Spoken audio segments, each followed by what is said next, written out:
Sagittaires, bonjour et bienvenue sur votre horoscope de ce mois de mars. Pour vous, j'ai surnommé ce mois le pouvoir de l'attraction.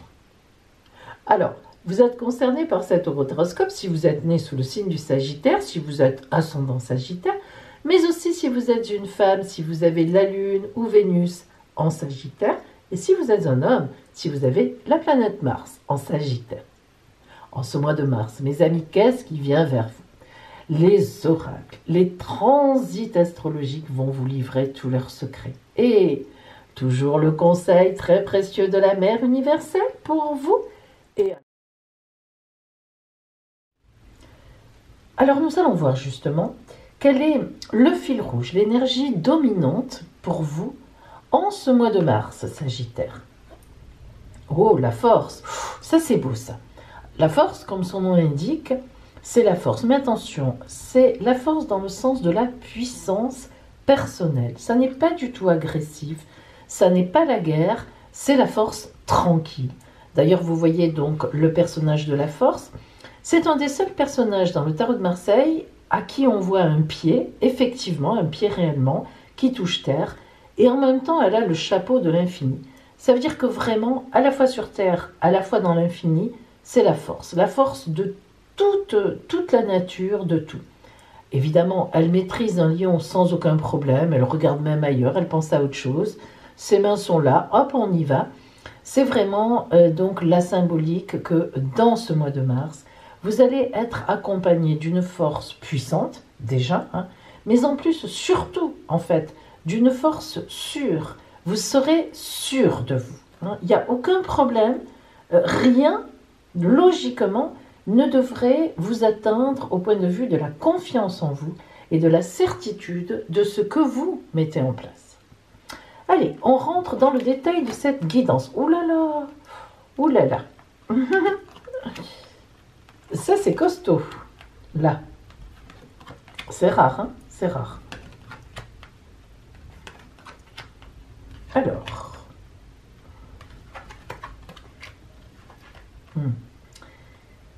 Bien, si nous regardons bien sûr globalement déjà ce tirage, nous voyons qu'il y a donc 1, 2, 3, 4 arcanes majeurs. Le pape, le hiérophante dans ce jeu, mais le pape, le diable, la lune et la grande prêtresse, la papesse. Bon, alors, je vous dis tout de suite, le pape et le diable à côté, c'est pas possible. Quand je dis c'est pas possible, ça veut dire quoi? Eh bien, ça veut dire que ce sont deux symboles, deux arcanes complètement antagonistes. Vous pouvez le deviner. Le pape, évidemment, c'est le symbole de la loi divine, la bienfaisance, la bénédiction. Le pape, avec tout ce que symbolise, peut symboliser dans la réalité le pape. Est investi du pouvoir divin, est sur son droit chemin, a raison, bref, tout ce que ça peut représenter. Le diable, c'est tout le contraire du pape. C'est tout le contraire. C'est nos instincts qui priment, vraiment qui montent de notre ventre et contre lesquels on ne peut rien. C'est aussi l'envie d'avoir de l'emprise. Regardez comme elle est bien faite cette image, ce dessin. Vraiment le diable qui enchaîne ce couple, qui est nu, enfin même nu, et puis on voit qu'ils sont bien dans la luxure, voilà. C'est complètement le contraire. Alors là, quand on a ces deux arcanes qui sortent côte à côte, puis alors en plus, comme ça, c'est rare, en début de jeu, boum, en haut de la pyramide, là, ça veut vraiment dire qu'en ce mois, amis Sagittaire, vous allez, comment dire, vivre une situation, une rencontre ou des rencontres qui vont, premièrement, extrêmement perturber votre route. Mais dans quel sens perturber votre route? Eh bien, alors, c'est pas dans le mauvais sens, mais vous allez être très heureuse ou heureux, mais ça sera, comme l'on dit, des rencontres borderline. Ça veut dire quoi? Bien, ça veut dire que si on parle d'amour et de relationnel, vous allez être très troublé par une rencontre, et vous allez probablement sauter très rapidement le pas, en amant ou amante, si vous êtes en relation légitime de notre côté. S'il s'agit par exemple de travail, enfin, etc., eh bien, on va certainement vous faire une proposition malhonnête. C'est-à-dire, on va vous proposer de l'argent pour je ne sais pas quoi, hein, d'ailleurs, mais je veux dire, ça ne sera pas honnête. Si, par exemple, vous devez signer un contrat, on va vous proposer quelque chose qui n'est pas déclaré, ou enfin, voilà. Vous comprenez l'idée. D'un côté, il y a la droiture, c'est ce que vous êtes vous êtes sur une route normale, et d'un autre côté, un événement, une rencontre, une proposition qui vient, mais complètement, perturber votre route. Alors, l'as de coupe, qui est là au milieu, c'est le Graal. C'est une très belle carte. Ça veut dire qu'on atteint un summum de summum. Alors après, peu importe que ce soit honnête, malhonnête, moi je ne jugerai pas de ça, c'est à vous de voir. Mais ce qui est sûr, c'est qu'en tout cas pour vous, c'est le summum du summum. Si on regarde un peu votre jeu de plus près, avant de continuer, ce qui est frappant aussi, c'est le nombre de princesses et de princes. On voit, il y a quand même 72 cartes dans ce jeu. On voit princesse de coupe, princesse d'épée, prince de coupe, prince de baguette. Ça fait beaucoup, si vous voulez. Ça fait beaucoup. Quand il y a beaucoup de princesses et de princes, ça veut dire qu'on va s'amuser. Voilà, tout simplement. Ça veut dire qu'on va avoir un ton léger, ça veut dire qu'on va profiter de la vie, ça veut dire qu'on ne va pas faire attention aux conséquences. Voilà ce que ça veut dire. Alors, revenons à notre as de coupe. Il est entouré de la princesse de coupe et de la lune. La princesse de coupe, c'est la jeune femme en symbolisme, amoureuse, qui attend l'amour, innocente, propre, blanche, la colombe. Avec l'as de coupe, ça veut dire que sur votre route, il va forcément y avoir en fait une rencontre amoureuse. Je pense que c'est vraiment à ce niveau-là, mais perturbante. Quelqu'un avec qui ça va flasher sexuellement, disons-le très vite, parce qu'il s'agit quand même de ça. La lune nous montre que ça sera caché. Ce n'est pas une relation que vous pourrez mener au grand jour. Alors, est-ce vous qui ne serez pas libre? Est-ce l'autre? Est-ce les deux? Ou bien, est-ce que c'est au travail et qu'on ne peut pas le dire? Voilà. Ou est-ce que vous sentez que cette relation est tellement intense physiquement que vous vous dites, c'est pas sûr que ça dure, n'en parlons pas forcément. En tous les cas, c'est sûr que c'est une relation cachée. Intense, certes, mais cachée. Prince de coupe avec princesse, donc qui vient un peu compléter la princesse, nous montre qu'on a un couple insouciant, vous voyez. Ça manque d'ancrage. Il y aurait une reine de coupe, un roi de coupe, un roi là quelque part, mais deux princesses, deux princes, c'est un peu, on ne sait pas trop ce que ça va donner. Ça parle d'amour, mais on ne sait pas trop ce que ça va donner. Et lorsqu'on continue et que l'on voit donc la princesse d'épée, eh bien, 3 de coupe, princesse d'épée, prince de coupe, princesse d'épée, c'est toujours une princesse, toujours. Ça, les princesses, elles sont toujours, franches du collier, innocentes, etc. Mais avec l'épée, elle est obligée de se défendre. Donc, il y a quand même l'idée d'une obligation de se défendre de cette relation. C'est-à-dire, est-ce qu'elle est trop intense? Est-ce qu'elle démarre un peu trop fort? Est-ce qu'on risque d'y laisser des plumes? Vous voyez, il y a un petit peu cette idée-là. Le 3 de coupe nous montre que vous montez au 7e ciel. Donc c'est quelque chose qui franchement, l'as de coupe, 3 de coupe, c'est quelque chose qui vous remplit de bonheur, de joie, d'amour. Le prince de baguette, eh bien, là encore, c'est un prince. Il met tout en œuvre pour que ça marche, pour que ça fonctionne, pour qu'on se voit ou pour qu'on signe.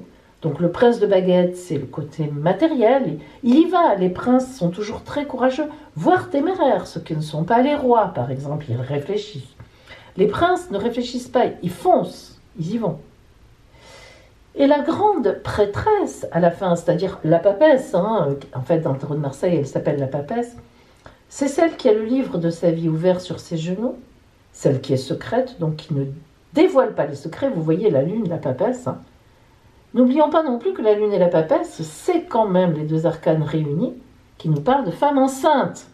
Et là, on est vraiment dans la femme enceinte. Donc, la grande prêtresse ici veut dire que on ne peut pas dévoiler. On ne dévoile pas encore. Pour une raison ou une autre, on ne dévoile pas. Alors, certes, Sagittaire, moi j'estime que vous êtes les plus optimistes, du zodiaque. Vous êtes gai.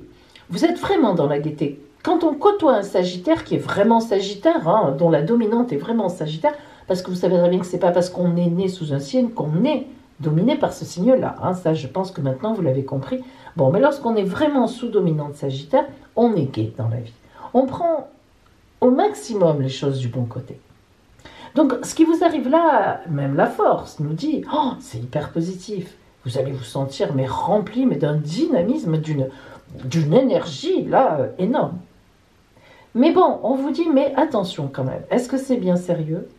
Est-ce que ce n'est pas dangereux? Il y a un peu la notion de danger aussi, hein, avec la papesse. On ne sait pas trop où ça va mener. Alors voyons un peu dans ce cadre-là le conseil, la parole en tout cas, de la Mère universelle. Notre-Dame de l'amour. Alors l'amour, lorsque cette carte vient à vous, ça veut dire que l'amour vous appelle parce que le moment est venu. Ah. Même si vous n'êtes pas certain d'être prête ou d'être prêt. En fait, vous êtes invité à vous connecter à l'amour de l'autre qui vient sur votre route, avec tout son mystère dans un premier temps, et qu'il s'agisse de réapprendre à aimer après une peine de cœur, ou bien d'apprendre tout simplement à aimer, de prendre le risque soi-même d'être vulnérable, eh bien c'est déjà bien sûr de l'amour.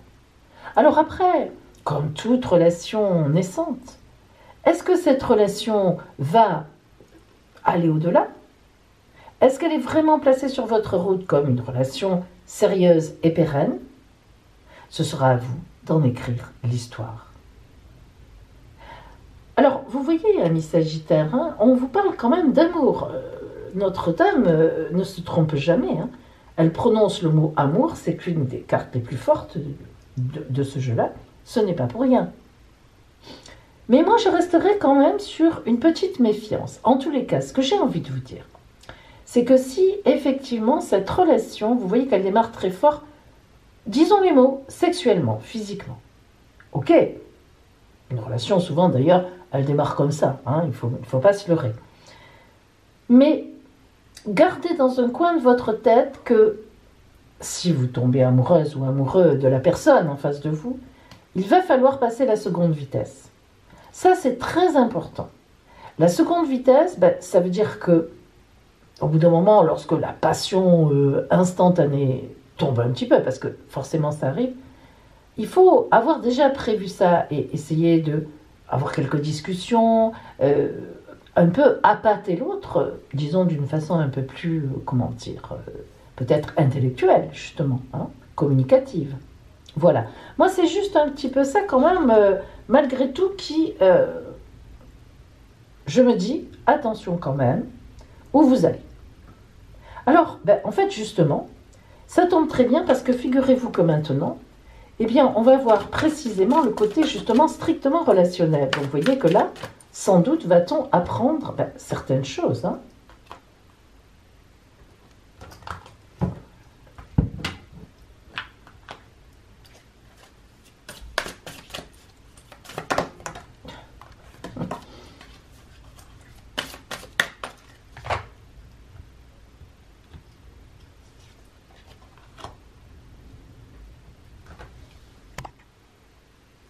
Voyons l'énergie générale au niveau relationnel, l'ordre divin. Ah, alors là, il faut quand même bien reconnaître que l'ordre divin qui recouvre la force nous parle quand même de quelqu'un, d'une destinée, quelqu'un mis sur votre route par destin, sur le destin. C'est quand même pas mal, hein. Et pourtant, on voit vraiment que pourtant cette relation, elle démarre vraiment physiquement. Vous voyez, quand on voit ça, on se dit... là, on est sur le côté physique. Oh là là, attention. Hein. Écoutez, on va voir. Allez. Alors. Allez, souffle. Le pape. Le diable. Ouh, ça commence bien. Les dés. Les dés sur le pape. Prendre le risque de tenter sa chance. En plus... cette carte fait partie des quatre, des quatre races, des quatre couleurs. C'est-à-dire qu'il y a 8 cartes comme ça dans le jeu qui sont particulièrement puissantes. Alors, on vous dit donc tout de suite d'entrée de jeu sur le pape, ok, le pape c'est la bienfaisance, c'est l'ordre divin, etc. D'ailleurs on l'a ici, mais vas-y, tente ta chance. N'aie pas peur, vas-y. C'est un peu original, c'est effectivement une relation qui commence un peu bizarrement, un peu flash, flash, flash, mais vas-y, tente. Et là, ben là on a tout simplement la chance, le bonheur, sur le diable. Donc vous voyez bien que ce côté finalement sexuel qui démarre cette relation, bah, écoutez, l'oracle en tout cas nous dit chance et bonheur. Ah ben voilà, encore fallait-il qu'ils nous le disent. Alors on continue. L'as de coupe. La princesse et la lune. Oh là là là là là là là là. Et comment c'est déjà la chanson? Le soleil, rendez-vous avec la lune. C'est d'actualité, hein, le pauvre qui est décédé, Charles Trenet. Mais la lune n'y est pas et le soleil l'attend. Le soleil, ben vous voyez, c'est ça. Donc en fait, de la lune, on va passer à la clarté, à la lumière. C'est pas génial ça? Allez, reprenons. Tout d'abord, si vous voulez, sur l'as de coupe, donc le Graal, on a la serpe qui passe. Ça veut dire quoi? Ça veut dire qu'on va couper les épis de blé. Alors vous allez me dire, oh, c'est pas bien ça. Bah si, parce que ça se transforme. Justement, les épis de blé, les grains de blé vont se transformer en, bravo, en farine. Et avec la farine, on fait quoi? Le pain. Bravo à vous. Alors, sans plaisanter, c'est vrai que cette relation va se transformer en farine. Vous avez compris ce que je veux dire? En pain, dirais-je même, un pain bien chaud qui sort du four, qui a bien gonflé, qui est bien craquant, la croûte craquante et l'intérieur, comment dire, la mie bien gonflée, bien bon. On a un petit peu faim comme ça dès le matin, hein, voilà, je pense que je vais aller me faire une petite tartine après. Bon, encore faudrait-il que j'ai un bon pain, c'est pas certain. Alors, n'empêche que la bague, l'alliance, ça s'appelait aussi, hein. Allez, je ne sais pas qui s'appelait pas ça. Bon, l'as de trèfle, évidemment, ici, nous avons le contrat, les mariages, le mariage, etc. Donc, c'est plutôt fort sympathique. Et le soleil, donc on l'a déjà dit sur la lune, cette relation va vraiment donner quelque chose de fort et de puissant. Franchement, je plaisante un peu parce que je suis vraiment contente, parce que je ne savais pas trop comment on allait s'en sortir. Allez, on va faire le prince de coupe et la princesse d'épée. Alors, le prince et la princesse, qui sont des personnages un peu légers, justement, nous montrent qu'il y a un obstacle à franchir, quand même. Hein. Là, si vous voulez, c'est la montagne. Alors, on a le cerf ici qui nous regarde et qui nous dit « Allez, suis-moi, tu vas voir, moi je te montre comment on passe. » Cataclope, cataclope, cataclope, boum, le cerf est passé, on le suit, on passe. Donc, on surmonte l'obstacle. Hein, et on le surmontera assez facilement. Mais effectivement, là, si vous voulez, ça nous rappelle la serpe. La croix, on meurt et on ressuscite autrement. D'ailleurs, ça n'est pas pour rien que c'est sur la princesse d'épée, boum, qui tranche, on l'a dit tout à l'heure, et effectivement, cette relation va se transformer. Le prince de baguette qui met tout en œuvre, l'étoile, la protection, tout coule de source, oh bah allons-y. Et sur la papesse, sur la papesse, quand même un petit peu le renard rusé. Hein. Sur la papesse, le travail, la ruse. Donc, il faut travailler à ce que ça puisse éclater au grand jour. C'est pas évident au départ, on est bien d'accord. Je pense qu'en ce mois de mars, ça n'éclatera pas forcément au grand jour. Cette rencontre ou bien cette relation qui est d'abord un peu cachée au demeurant pour des raisons diverses et variées que vous verrez bien. Mais finalement, on voit bien que la deuxième vitesse, même la troisième, la quatrième, la cinquième et la sixième, je crois qu'il y en a jusque 6 sur certains véhicules maintenant, sera là. Elles passeront les unes après les autres tranquillement, mais il y a quand même du travail à faire, des obstacles un peu et du travail à réaliser, mais vous y arriverez. Alors justement, quel est... pardon, le 3 de coupe. Bas les masques, se méfier de l'extérieur. Et bon, on a compris, hein, obstacle à passer, on est obligé de se cacher au départ, mais on va trouver comment passer l'obstacle. Se méfier de l'extérieur, bon, n'empêche que c'est pas anodin, hein. Attention, hein, parce que il y a du souci à se faire quand même, c'est-à-dire que, attention, même si votre relation semblerait bien réussir effectivement avec le temps pour le coup, mais quand même il y en a qui sont contre, on peut le comprendre, hein. Si c'est une relation adultère, ça se comprend. Mais quand même, hein, on n'a pas n'importe qui en face. Ah, bah bon. Alors, on en arrive à la conclusion de l'oracle. Qu'est-ce qu'il nous dit l'oracle de ça? Ah, oh, la beauté. Ouais, bah tiens. Alors, la beauté, c'est comme une fleur qui s'épanouit en nous, en fait. Hein. C'est bien ce qui va vous arriver, je pense. Au fur et à mesure qu'on ouvre notre cœur et que nous laissons voir qui nous sommes vraiment. Vous voyez cette espèce de progressivité vers l'officialisation, vers la deuxième vitesse qui passe, etc. On nous parle de beauté, on ne nous parle plus de sexualité, on nous parle de beauté. La beauté, c'est intérieur, c'est extérieur. Et justement, cette beauté irradie grâce à la profondeur de la connexion qui nous relie d'abord de nous-mêmes à nous-mêmes, du fait que nous savons qui nous sommes et que nous nous respectons, mais aussi bien sûr à l'autre. Hein. Et cette beauté, elle est aussi proportionnelle à la reconnaissance que nous éprouvons face à notre vie. Si on est en gratitude avec notre vie, si on sait remercier, si on sait prendre pleinement la vie à bras le corps, comme on dit, eh bien on va transpirer cette beauté. Et si par contre on est là à se renfrogner, alors évidemment on a des ennuis par moment dans la vie, tout le monde a des ennuis, tout le monde a même des drames, mais quand le temps a fait son œuvre, il faut pouvoir repartir sur la route, parce que sinon ça ne veut rien dire. Hein. On ne peut pas être triste à vie, ou on ne peut pas...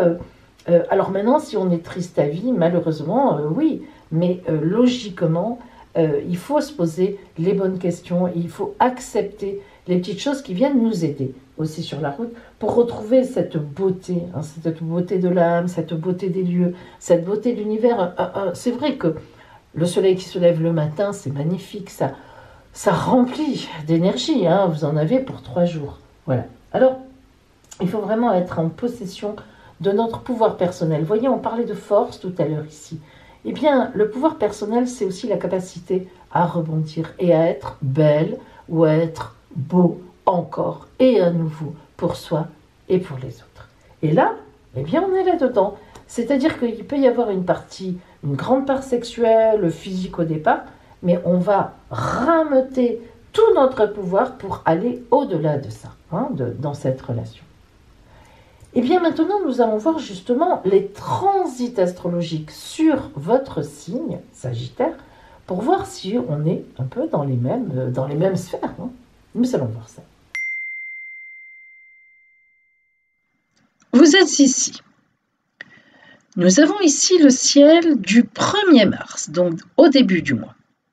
Alors, vous voyez qu'aucune planète n'est ici pour vous embêter, entre guillemets, ou au contraire pour vous servir. Disons qu'il y a une certaine neutralité.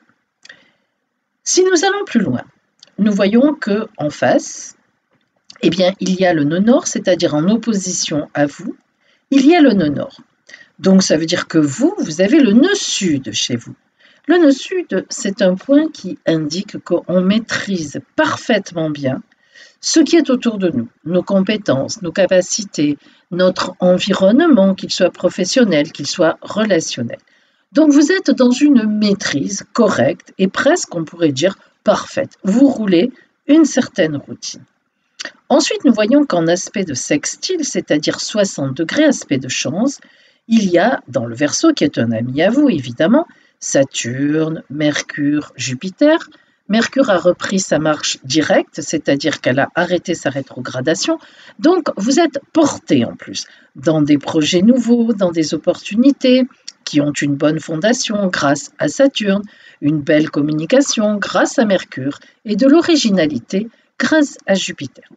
Cependant, nous voyons que dans les poissons qui ne sont pas du tout copains avec vous, il y a Vénus, planète de l'amour, le Soleil, on sait ce que c'est, la lumière, et Neptune, l'idéalisation, bon, la spiritualité, tout ce qui est un petit peu intellectuel, enfin.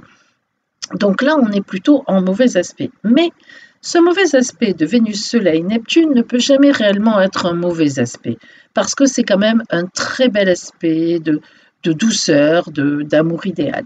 Donc on voit bien que quelque chose finalement se prépare un petit peu en ce début mars. Et nous allons voir. Nous allons aller au milieu du mois. Nous voilà au 15 mars. Et regardez, Le 15 mars, le Soleil et Vénus s'approchent donc du Bélier, qui est très très très copain avec vous. Et nous allons voir ensuite ce que cela peut donner. Pour l'instant, Mars est arrivé en face de vous depuis à peu près 5 jours. Alors, Mars en opposition, c'est de la dynamite, hein, disons-le. D'autant plus que Mars va rencontrer le nœud nord, hein, ici. Alors vous êtes avec le nœud sud, c'est une chose. Cependant, en opposition, Mars qui rencontre le nœud nord, c'est une certaine nervosité pour vous. Il faut bien le dire. On va aller un tout petit peu plus loin pour voir l'entrée du Soleil et de Vénus dans le Bélier. Vous allez voir. Nous avançons, hop, et voilà, nous sommes le 23 mars. Donc depuis à peu près le 20, le Soleil et Vénus, je dirais même plus à peu près tout à fait le 20 mars, sont rentrés en Bélier. Évidemment, maintenant, c'est donc l'anniversaire des Béliers, mais ce n'est pas le problème pour vous. Du coup, ce qu'il faut remarquer, c'est que ce magnifique aspect entre le Soleil et Vénus, l'amour, maintenant, est en trigone par rapport à vous. Et oui, parce que le Bélier, signe de feu comme vous, c'est un très grand ami à vous. Ce qui veut dire que l'amour se déclenche. Et là, on est le 20 mars à peu près. Là, attention, là, on ne plaisante plus. Regardez, vous allez remarquer qu'en même temps, le Soleil et Vénus sont en sextile avec Mars. Hein, c'est-à-dire bel aspect de chance aussi. Alors, qu'est-ce que ça veut dire? On a une espèce ici d'espèce de grand triangle, vous voyez comme ça, Mars, votre signe, Soleil, Vénus, et ça, c'est la passion. Là, ça veut dire qu'il y a une attraction terrible, effectivement, hein, une passion qui se déclenche, une rencontre à côté de laquelle vous ne pouvez pas passer. Et quand on sait évidemment que Mars, hein, et Vénus, lorsqu'elles sont en aspect, toutes les deux ces planètes nous parlent d'un côté physique très important, très chouette, eh ben, on a compris qu'il y a une attraction impossible à, comment dire, à éviter. Alors on va aller à la fin du mois, on avance, et nous voilà le 30 mars, hein, disons. Alors, le 30 mars, que se passe-t-il? Eh bien, la planète Mars est toujours en face de vous, elle est toujours aussi bien dirigée vers, disons, le Soleil et Vénus, il va y en avoir encore pour quelque temps, hein, facilement, oh là là, jusqu'à la mi-avril, et vous, eh ben, vous badez d'amour. Voilà, vous êtes en plein amour, en pleine passion. Donc, vous voyez que ce mois de mars, pour vous, vraiment focalise sur le côté relationnel, mais aussi sur les projets qui continuent à être portés. Saturne et Jupiter étant des planètes quand même relativement lentes, donc elles sont encore en Verseau et elles vous portent encore chance et des fondations sérieuses. Donc, pour vous, en ce mois de mars, Sagittaire, de très belles, très belles, très belles choses. Amis Sagittaires, voici votre pensée lumière du mois.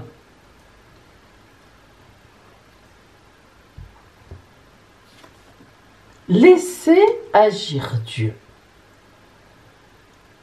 Par ma confiance absolue à la vie, je m'abandonne totalement entre les mains de Dieu. J'agis sur ce sur quoi j'ai le pouvoir et je lâche prise sur ce sur quoi je n'en ai pas. Je demande d'être guidé vers les bonnes décisions. Je garde la foi et je reste dans ma lumière. Tout se mettra en place selon la volonté de Dieu. Voilà pour vous, amis Sagittaires, tout se mettra en place. Eh bien, je vous le souhaite grandement et je vous dis merveilleux mois de mars, merveilleuse entrée dans le printemps pour vous.